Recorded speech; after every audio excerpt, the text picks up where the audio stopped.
passando por aí, né?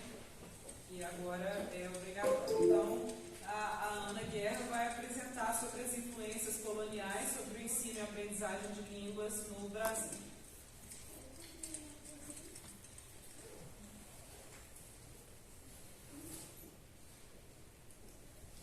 Bom, boa tarde a todos. Queria agradecer a oportunidade de estar aqui nessa mesa com os três nomes.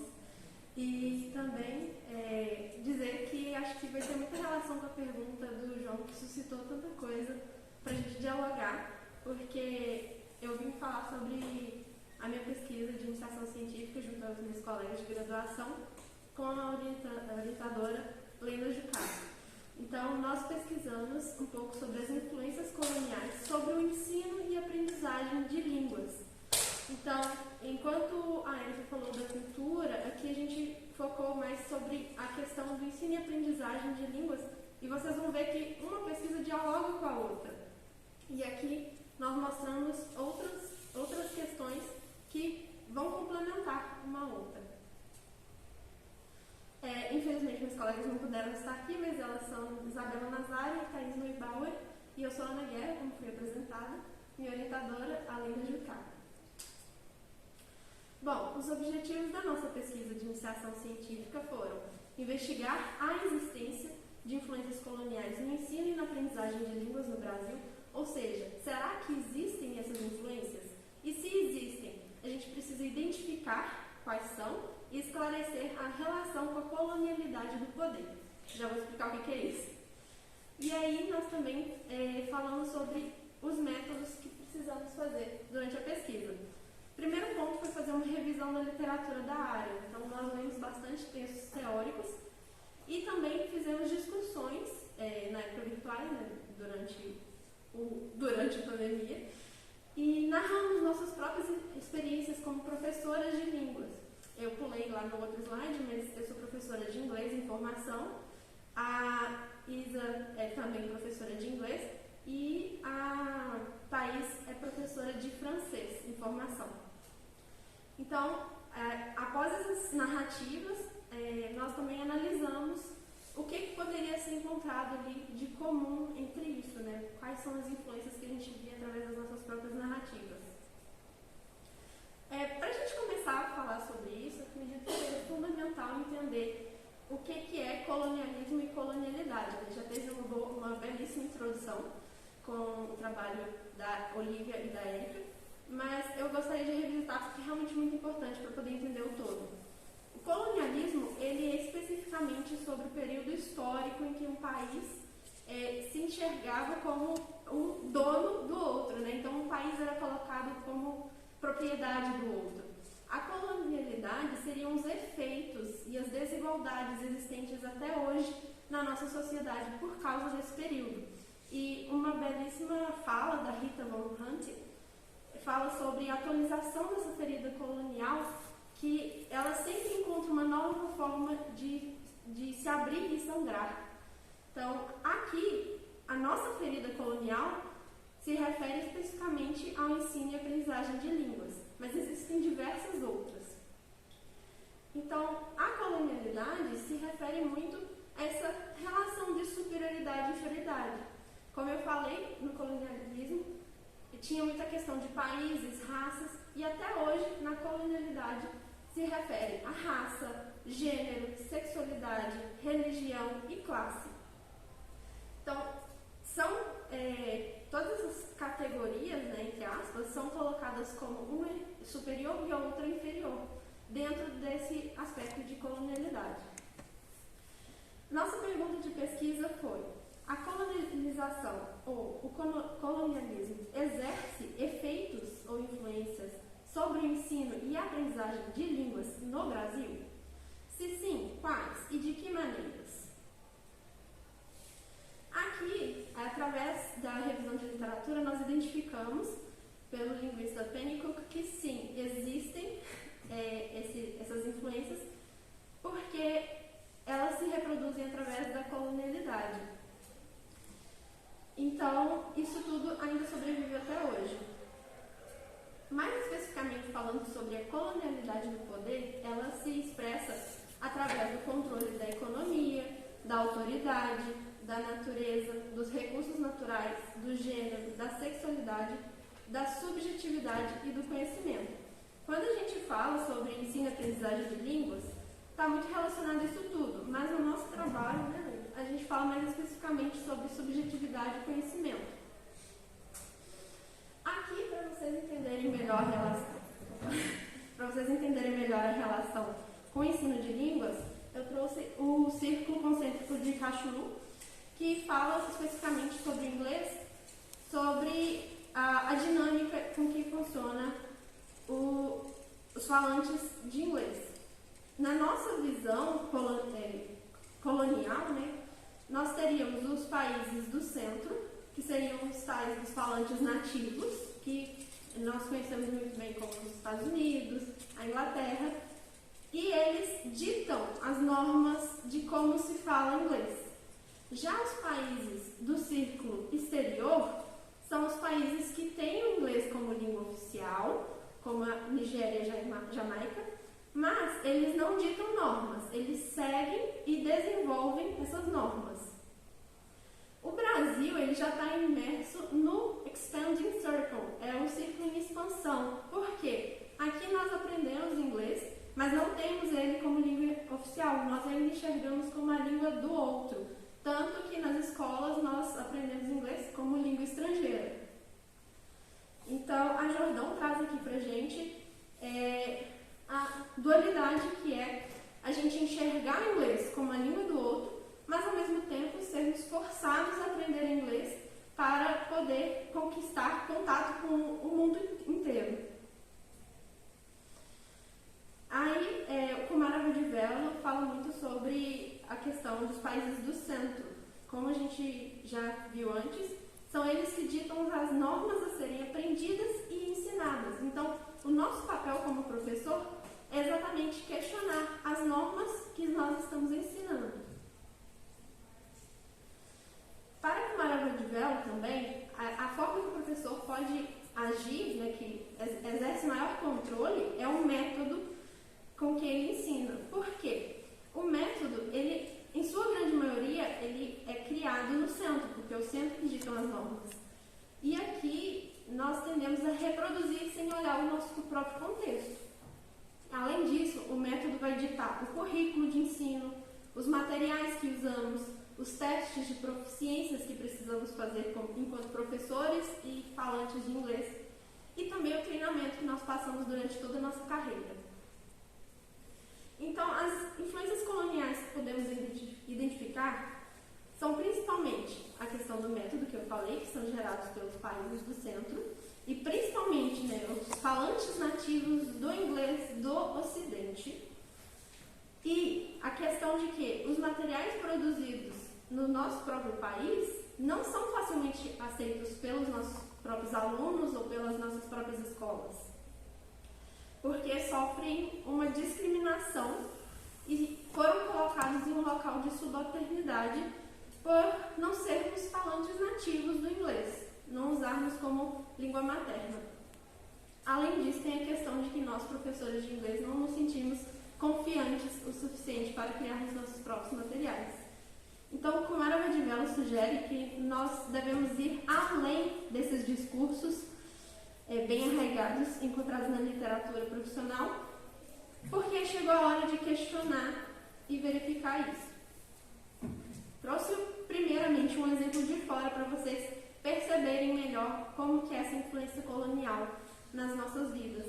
E aqui é uma imagem fictícia, mas é um exemplo real de uma pesquisa na qual a participante Neha foi para os Estados Unidos estudar a licenciatura de inglês e uma colega de curso chegou para ela e perguntou: nossa, mas você fala inglês tão bem, aonde você aprendeu? Neha é indiana e lá na Índia eles têm o inglês como língua oficial e além disso as classes mais altas falam inglês dentro de casa com seus filhos. Então ela aprendeu dentro de casa e foi questionada como que ela fala tão bem, sendo que ela não é dos Estados Unidos ou da Inglaterra. Essa pesquisa é muito chocante porque mostra como que ela tentou se encaixar na cultura de lá depois desse acontecido. Ela pediu para que mudassem a forma que chamavam ela, parou de usar seus saris, que é a roupa tradicional indiana, e isso nos mostra que a nossa própria identidade, enquanto falante de alguma outra língua que não é materna, também é fluida e pode ser moldada pelo contexto que a gente está imerso. Ou seja, pensando nisso, aqui no Brasil, como que a gente pode ver isso acontecer? Um exemplo que qualquer professor de inglês já deve ter passado ou ouviu algum amigo que passou. Então, uma coisa muito importante antes que nós possamos te contratar. Você tem experiência no exterior? Você já morou fora ou fez um intercâmbio? Isso pode acontecer muito em entrevistas e mostra essa influência colonial na hora da contratação e mostra a discriminação com profissionais não nativos e que não tenham viajado para o exterior. Como se a competência linguística do falante só fosse assegurada porque ele viajou. Além disso, uma fala que eu ouço muito alunos falando. Eu nunca sei se eu estou falando do jeito certo. Eu tenho que aprender inglês britânico ou americano? Aqui tem várias questões. Primeiramente, é acreditar que tem uma maneira certa de falar. A segunda é acreditar que existem duas únicas maneiras vindo dos Estados Unidos e da Inglaterra. E a terceira é chamar os Estados Unidos de América. E aqui outro exemplo, que é relacionado ao método que o professor ensina, seria uma fala de um professor. Formem duplas e conversem entre si, lendo o diálogo da página 4. Depois, repita invertendo os papéis. Aqui, nesse método, não houve nenhuma adaptação para o contexto do aluno. Não sugeriu que ele mudasse o diálogo para a sua realidade. Não sugeriu que ele questionasse o que está sendo falado ali. Mais um exemplo nós vemos na hora de escolhermos aonde iremos estudar e aprender inglês. A imagem do centro chama a atenção porque fala: aprenda inglês de verdade. O que é inglês de verdade? Estude com professores nativos. Quem são esses nativos? Além disso, você vai aprender através da imersão com experts em pronúncia. Qual é essa pronúncia? É só dos Estados Unidos? É da Inglaterra? E qual é a relevância dessa pronúncia nesse contexto? Além disso, prepare-se para o TOEFL, o IELTS, etc., que são exames de proficiência para verificar a sua competência linguística e que nos mostram que, como falantes não nativos, precisamos provar que sabemos falar o inglês. Então, nossas conclusões. Há sim influências coloniais sobre nossas vidas e, no que tange essa pesquisa, sobre o ensino e aprendizagem de línguas. Então, como o primeiro passo é perceber essas influências, e para isso é necessário que professores e aprendizes tenham acesso a reflexões sobre colonialismo e colonialidade e possam pensar criticamente sobre formas como ensinam e aprendam línguas. Daí a importância da gente estar aqui hoje falando sobre isso. Além disso, como aprendizes e professores brasileiros de línguas, é importante que possamos desconstruir a ideia de inferioridade, subalternidade e dependência e abrir espaço para a construção de nossas próprias formas de ensinar e aprender línguas, compreendendo essas línguas também como nossas. Ou seja, acreditar que somos sim capazes de aprender inglês não como algo do outro, mas como algo que pertence a nós também, como direito de um mundo que nós estamos imersos, e também construir nossas próprias formas de aprender imersas no nosso contexto. Aqui estão as referências e abro para perguntas, comentários, sugestões, ideias e correções, se precisar. Obrigada, Ana.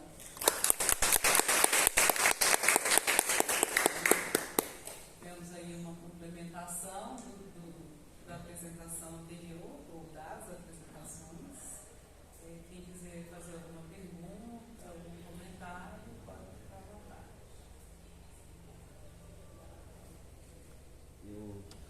Eu acho que essa questão da colonialidade, né, que é até intrínseca, principalmente para a gente que estuda língua estrangeira, porque a língua estrangeira é automaticamente europeia E, por exemplo, eu lembro na primeira aula de francês, a professora pergunta por que vocês escolheram o francês e tal, aí todo mundo, a maioria responde, porque o francês é uma língua bonita. Aí eu fico pensando, mas qual o parâmetro que a gente usou para falar que o francês é a língua bonita? Não tem parâmetro estético para isso. Ninguém fala, eu vou aprender Guarani porque Guarani é bonito. Então acho que já é uma coisa intrínseca da aprendizagem de língua estrangeira. Como é que você chama? Ítalo. Ítalo. Ítalo, eu concordo com você, assim. Agora o problema é que a gente não percebia isso, né? E assim, eu estou falando, a gente não percebia no passado, mas eu estou sendo ousada nesse sentido, sabe? Porque se a gente pensasse de modo geral, não há essa percepção.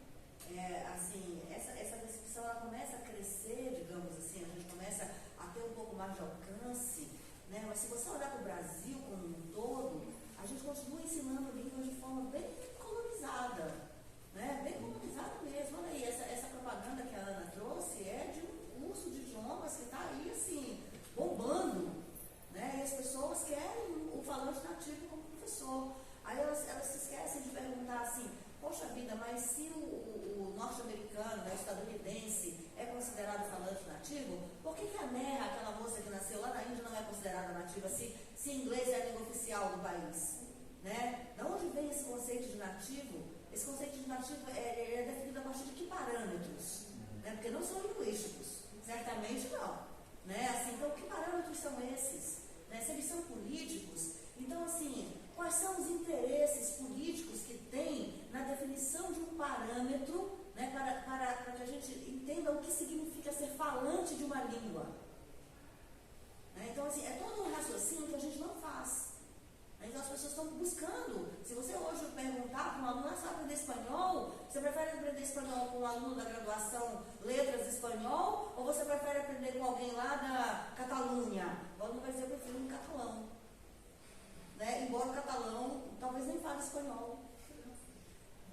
Né? Então é um negócio muito louco, assim, porque aí a gente não percebe. Né? Eu estava falando hoje de manhã que a gente tem um Programa Nacional do Livro Didático, o PNLD, né? E o PNLD há pouco tempo tem os livros de língua estrangeira moderna, há pouco tempo porque o PNLD é um programa que existe há décadas. Mas só desde 2011 para cá é que a gente tem os livros de língua estrangeira moderna, espanhol e inglês. Agora só inglês, né? Porque o espanhol já saiu da escola. Pois é. E aí, e tem isso, né? A gente fala assim, não, mas a escola não é forçada, a escola pode dar aula de outras línguas. Que escola, cara pálida, que pode dentro do Brasil, que a gente mal consegue fazer o inglês acontecer dentro da escola, entende? Então, onde é que está esse pode, sabe? E aí, a gente, assim, o PNLD é uma grande conquista para o Brasil, e muita gente não percebe, porque até então, todo o livro de inglês que existia nesse país era importado. E qualquer tentativa nossa de fazer um material era risível.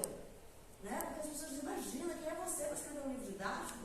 O livro didático é escrito pelo professor de Cambridge, de Oxford, não é por você.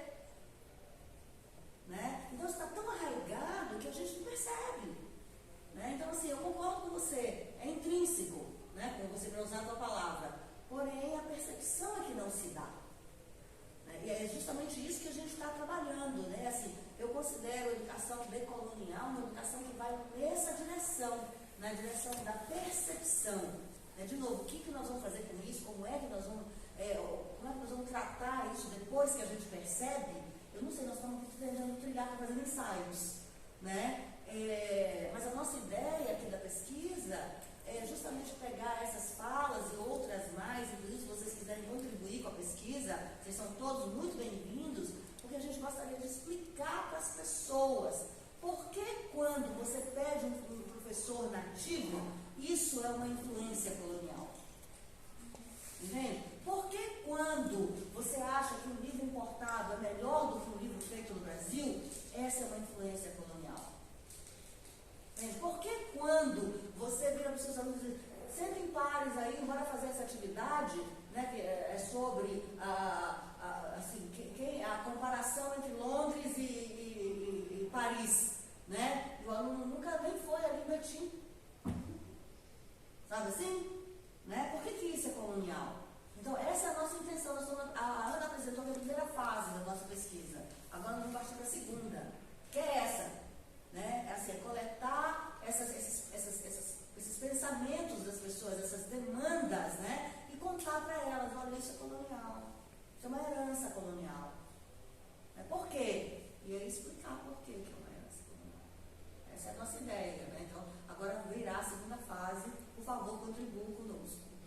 E a explicação vai ficar para os professores?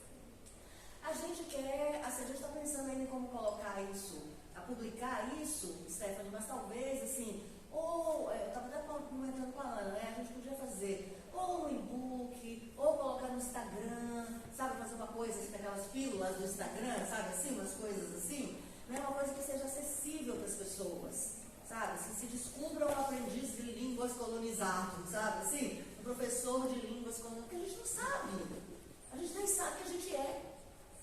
Né? Então a ideia é mais ou menos essa. Só para complementar, que é não como algo social, mas como mostrar, como só a televisão, né? Como sistema, a gente perde essas coisas. A gente perde esses. E isso do livro eu teve a gente lá no Peru 5 anos no nosso país e ele falando que não sei como fazer, não sei como eu faço. Meus alunos são comunidade de ribeirinha, eles não entendem, não consigo fazer chifre. E era para um livro, porque para eles o texto não faz o mesmo sentido. Era aquilo, então. eu concordo, também não vejo o menor sentido. Né? E só fazendo um comentário sobre isso, antes de você falar, né?